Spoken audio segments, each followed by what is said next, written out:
So, hello again to everybody, newcomers or somewhat more experienced visitors, young and old, male, female. Everybody is welcome here. Everybody gives me a lot of satisfaction. So far, I don't have that much feedback, but I hope this will start building up in the course of the story. So, what is this channel about? What is this playlist about? Here, I, Zlatko Enev, Bulgarian writer living and working in Berlin, am reading to you my fantastic story for children. Its form is a trilogy, and it's called Firecurl. It's the story of a girl who gets into an enchanted world called Ghost Forest, where she lives through a serious number of adventures. The book has been established in my home country for many years now. It's part of the school program there, but so far I have not had too much success in finding either a publisher or a literary agent in the West, especially, although I live in Germany. So I'm making this course of videos with the hope that it slowly starts building some audience. Right now, it's a very important time for me, as in the course of the last war, I've been working very, very intensively together with an extremely gifted young illustrator called Diana, who lives in Bulgaria and works there. So we've been working on these little marvels of books. Here is the first one, you see. I hope, yeah, it reads correctly, Firecurl in the Ghost Forest. And right now we finished the second one, but it's not printed yet. For those of you who hope or think they can go to the bookstore and buy it, no, unfortunately not. These are book prototypes. They are absolutely real books, you see. No cheating here, but they are made in an extremely limited edition, about 10 copies of each, which I will start sending to literary agents and publisher as soon as we finish, which I hope will be somewhere in the beginning of next year. Long story, little sense, they say here in Germany. I hope this is not the case. Let me go on. I stay under pressure here, I admit it. It's difficult for me to give you a sense of cheerfulness and easiness of being or whatever. I stay under tremendous pressure to prove that the work of my life is worth not just something, that it's worth a lot. Because this is what I've been fighting for and believing in for the last quarter of a century. It's not an easy task, believe me. Anyway, here comes chapter 2, which is of the first book called Firecurl in the Ghost Forest. You can find all of them in the playlist. If you don't know what it is about, go to the beginning, listen from the beginning, because otherwise you won't be able to make much sense out of it. Let's start with chapter 2. It's called The Spider. A long time passed before Anne gathered the courage to look up. In the meanwhile, night had begun to fall, and the hope that it had all just been an old wizard's idea of a joke gradually disappeared. She no longer had any doubts that Nerod Laptsev was some kind of wizard, of course. On the other hand, the thought that she would have to spend the night in this sunless place filled her with such horror that she felt close to dissolving into floods of tears. What manner of scary creatures lived in this forest? What was it that could have roared so terrifyingly? And where exactly was she? maybe if she could find the edge of the box, she could climb over and maybe call her mother. Then Mom would convince the wizard to return her to her normal size.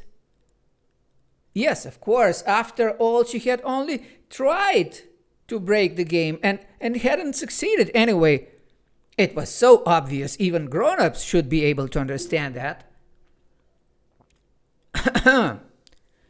Came a little cough from behind her. For the 100th time that day, Anne jumped for fright. She turned around slowly and then jumped again, only this time for joy. "My backpack!" she cried, completely forgetting about all the forest monsters. "You're still here! If only you knew how happy I am to see you! I was beginning to think I'd have to spend the whole night on my own. My dear, sweet little backpack!" "It must be a miracle," muttered the backpack sourly. "Firecurl is acting friendly. Wait, let me make a note of this so we won't forget." "Are you still angry with me then? Come on, please don't be petty. As for the fur pulling, well, I just didn't realize that you're alive. That's why I did it." "Yeah, well, now you know. So what?" "What do you mean, so what? Why do you find it so hard to understand something so simple? It changes everything." "Like what?" The backpack looked at Anne as if she had just claimed she was the Queen of England. "For example," Anne tried in vain to think of something. "Okay, you tell me." "A simple 'I'm sorry' wouldn't be bad as a start, I mean." "Ah, it starts with I," offered the backpack obligingly. Okay, if you insist. "I'm sorry. I didn't mean to do it." "Excellent!" exclaimed the backpack triumphantly. "I've waited for this moment for such a long time. I've even prepared a reply. Would you like to hear it?" "Yes, of course." "I reject your apology," said the backpack through clenched teeth, and then proceeded to pick its nose with great concentration. Anne was so offended that her eyes filled with tears. "But why?" she asked, bewildered. "Do you really hate me so much?" The backpack carried on picking its nose. "Can't we be friends?" asked Anne tearfully. "That's childish," retorted the backpack. "Bashing someone around and then saying sorry. I mean, look at me." "But I mean it." "Whether you mean it or not, I'm not interested. I've had enough and won't put up with it anymore." Anne suddenly couldn't take it any longer. She slumped to the ground and burst into tears, each teardrop forming a tiny rivulet as it trickled down her face.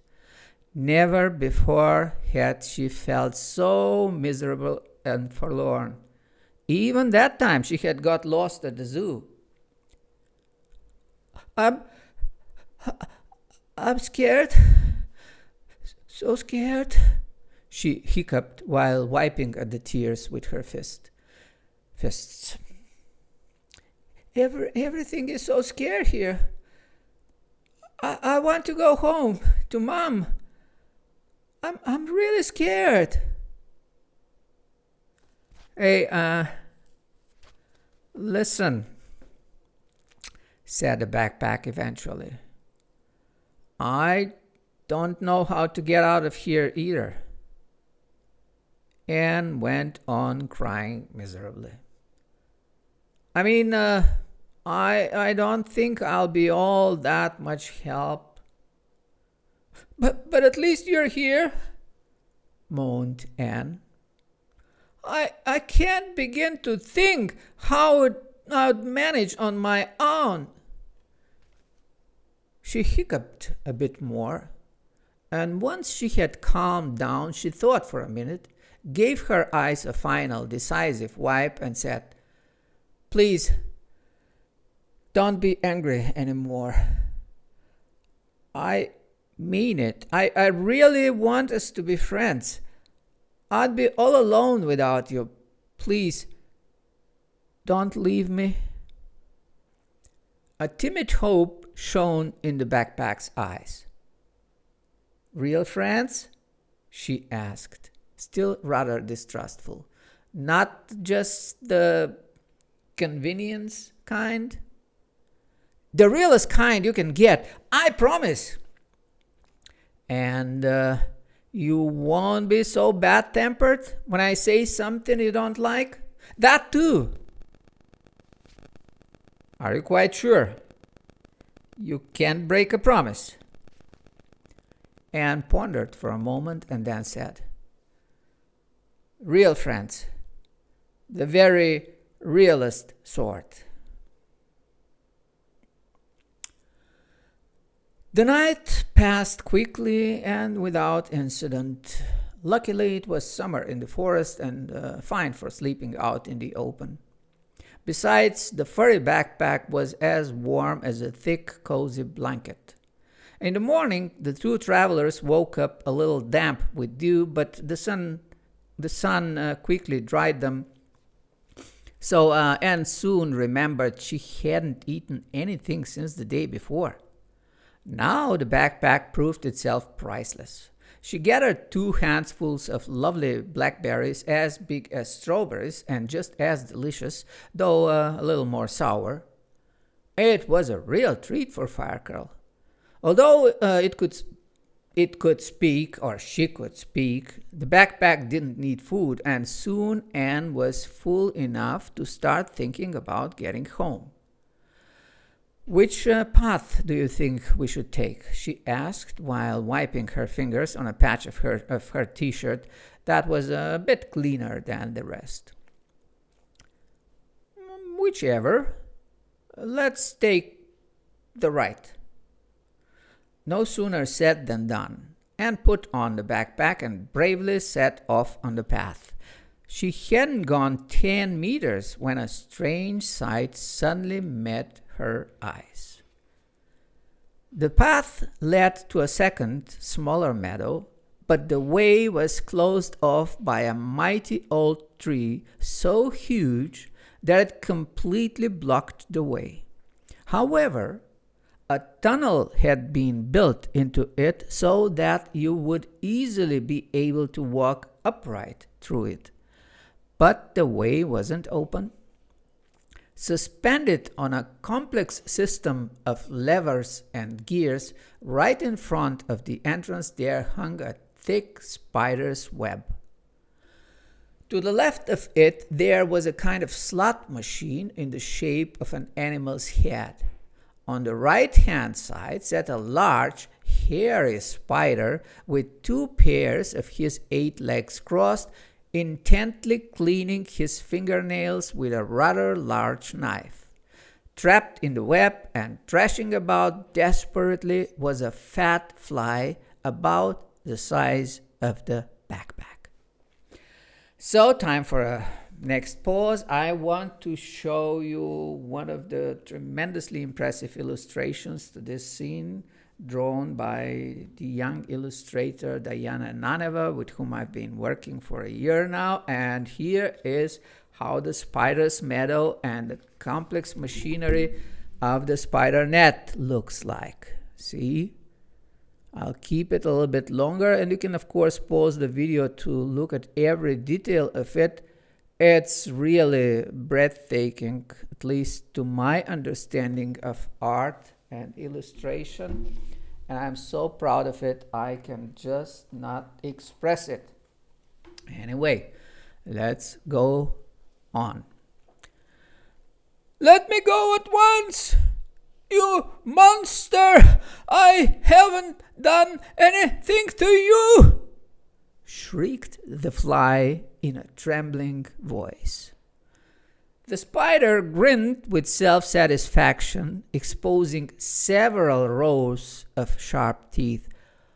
Wait just a little longer till I find time for you, my sweet. It's my lunch break soon. Help! Oh my! Exclaimed the fly, scared to death. He's going to eat me! All in good time, muttered the spider philosophically without paying it any more attention. Hello, little one. He turned towards Anne, who was just on the point of running for her life. If you want to get through, then be quick, as I close soon. What are you waiting for? Anne began to stammer. I only wanted to have a look. What's there to look at? It's just a path like any other. This young lady here has been held up because she tried to pass without paying. No one gets past me, that's for sure. He cast an evil glance in the fly's direction and continued. Put your money in the slot, and I shall see that web is raised immediately. If you're not sure what to do, the instructions are over there. He pointed towards a notice board which Anne hadn't seen until then. If you can't read, then I can help you. No need. Anne's heart was pounding like a sewing machine. I can manage, and I'll just take a quick look. As you wish, said the spider disappointedly. Just don't say I gave you bad service. To me, the customer is always right. Please remember. You see that diploma? Mr. Heino personally awarded it to me. I've forgotten something. I've just remembered. Excuse me. I must hurry. Anne turned and ran away as fast as she could. She stopped once she was back in the meadow. Her heart was still beating loudly.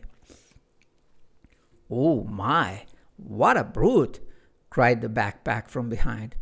God help whoever falls into his clutches. Put me down for a moment, will you? My legs are shaking. What should we do? Now? That path obviously wasn't the best choice. Let's try one of the others. Let's rest a bit. I'm feeling quite faint. The two friends huddled together. Nice service, eh? If you don't pay, you get eaten, the backpack blurted out. Oh, I was so scared. It made me feel quite sick. What do you think? What does all this mean? Well, it's a kind of toll road, as far as I can tell. You have to pay in order to get through. Have you got any money? Not a penny. Nor me. What a mess. Listen, we can probably find a solution, but I reckon we'd better stay off that path at least. For the meantime. Poor fly, how she screamed. Maybe... What? Oh, nothing. I was just wondering if there was some way we could help her. Come on. Don't be ridiculous, said the backpack, outraged at the suggestion. Didn't you see his teeth? Yeah, well, if I was as strong as Pippi Longstocking, yes, if you were, but you're not. And isn't a kid's story, this is for real, remember? Have you had enough rest? Let's go. We have no time to lose. And put the backpack on again and set out in the other direction. Soon the path led them to a wide open area. It looked like the forest ended there. A vast swamp stretched out as far as the eye could see and was dotted with little islands on which stood fat tree stumps. At first, Anne thought she had reached the river, but then realized she was mistaken. The air was thick with the stench of slime and swamp, and the still, muddy water looked nothing like a river. Several meters ahead of her, not far from the edge of the swamp, there was a large stump covered from top to bottom with different machinery parts. Firecurl moved closer, cautiously, and started to look it over from a safe distance. What first caught her attention was that here was the same kind of slot machine as the one in the spider's meadow. It was a grinning animal head with a number of thin whiskers on the snout, a black velvety nose, shiny glass eyes, and a wide open mouth with two protruding front teeth. Next to it was a television monitor connected to a satellite dish mounted on the top of the stump. Two large loudspeakers completed the setup.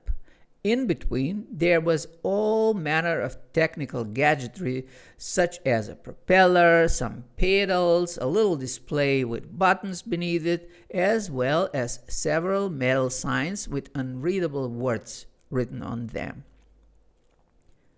"What do you think it is?" asked the backpack.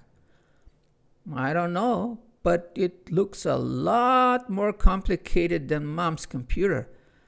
Do you think it would be dangerous to get any closer?"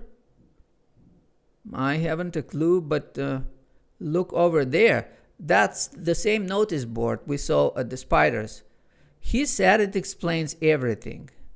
Let's see if we can understand any of it," suggested the backpack. Not far from the stamp was a large signboard displaying a series of pictures and instructions. Anne approached it cautiously and took a closer look. At the very top, in large, bold letters, was written, "Hynomat, registered." Beneath that, in normal type, it said, "Welcome to Hynomat, the last word in technology. Our system ensures easy and fast clearance through every obstacle. For a small fee, you gain access to the latest technological breakthroughs of Hynotech, trademark. Trust in Hynotech, trademark, the greatest firm in the whole of Ghost Forest." Underneath that were several illustrations showing a hand placing coins in the mouth of the slot machine, then a bridge spanning the swamp, and finally a person walking over the bridge. At the very bottom was a photo of a fat, sleazy figure with the caption, "You can always depend on me, Hino the Beaver." Then there was an illegible signature. The head of the photo matched the shape of the coin machine exactly. "Hey, Anne, look at this. The slot machine is actually a beaver?" I thought it was a giant rat," said the backpack. "Yes, but I still don't see how we're going to get through. They want money here, too." "At least there isn't a scary spider here. That's something, isn't it?" "Uh-huh," agreed Anne without much enthusiasm. "It is something. Look, let's try to get through," suggested the backpack. "It could work. After all, it's just a machine, isn't it?" Oh, I don't know. Anne hesitated. I don't want to get into trouble. Well, we could always go and beg the spider if you'd rather, the backpack suggested casually. Is that some sort of joke or what? Said Anne, becoming angry, but then remembering her promise, she added more calmly. Okay, if you insist, let's see what happens. The two of them slowly approached the stamp and looked it over from every angle. Where do we begin? Asked the backpack. Well, there must be some sort of button, Anne replied uncertainly. That one, for example. Go on then. Anne raised her hand and pressed the button. The giant satellite dish began to buzz softly and started turning. The head of a fat female beaver appeared on the screen, and from the loudspeakers came the sound of a thin voice. Welcome, welcome, it's good to see you. To use the system, insert a coin into the mouth of the machine. It's as simple as that. Next, wait for the motorized bridge to assemble itself. The individual sections connect the stamps in the swamp, and the total length of the construction is over 500 meters. This is the most complex engineering feat to be found in the entire Ghost Forest, according to our records. And pressed the button again. The screen went dead and everything fell silent. An advertisement, she said in a bored tone. Let's try another button. The next one turned a noisy propeller, while the rest of the buttons didn't do anything. Anne was getting desperate. Hey, Anne, look what I found over here, cried the backpack from the other side of the stump. Come and help me. I can't move it by myself. Firecurl walked around the stump and saw that the backpack was straining to shift a big lever. Together now, said the backpack. 1, 2, 3. With their joint force, the lever gradually gave and moved with a horrid creaking sound, and waited to see what would happen. Two doors on the opposite sides of the stump opened softly, and out popped a pair of long metal hands wearing thick rubber gloves. Before Anne knew what was happening, the hands had grabbed her and bent her over, and a third hand that had appeared from somewhere overhead started spanking her backside methodically. Oh my! Help! She screamed. Let me go! However, the machine continued spanking as long as it had been programmed to, and by the time it stopped, Anne had already given up screaming and was accepting the situation with patient resignation. Finally, the hands dropped her unceremoniously on the ground, and without further ado, retreated behind the doors from where they had come. Oh, Anne, I'm so sorry, cried the backpack, clearly full of remorse. I had no idea it was a trap. I'm very, very sorry. That's okay, said Anne through clenched teeth while silently wiping away her tears. He won't get away with this. He's got it coming, that Heino. I'll teach him a lesson or two. Wait a moment, said the backpack thoughtfully. Do you remember that the spider mentioned that name too? Yes, he said that he'd been awarded his diploma from Mr. Heino personally. In other words, this lump of blubber here, it must be his boss, isn't he? Yeah, it looks like it.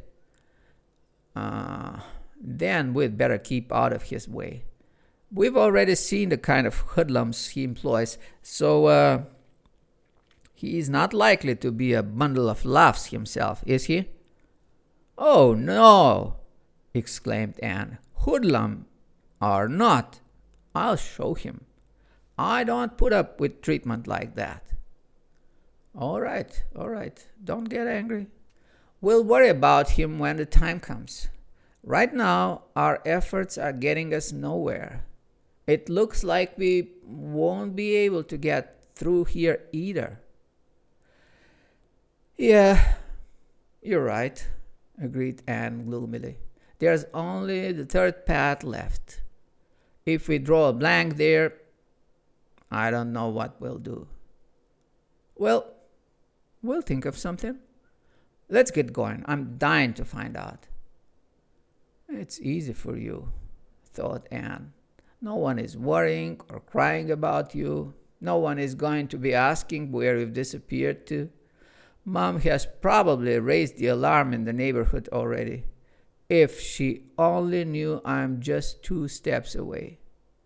She gave a deep sigh, put on the backpack, and set off. So, we've had our portion of the story. I hope it was some fun for you. It is great pleasure for me, but probably this is natural. Finally, it is one of my children, this book.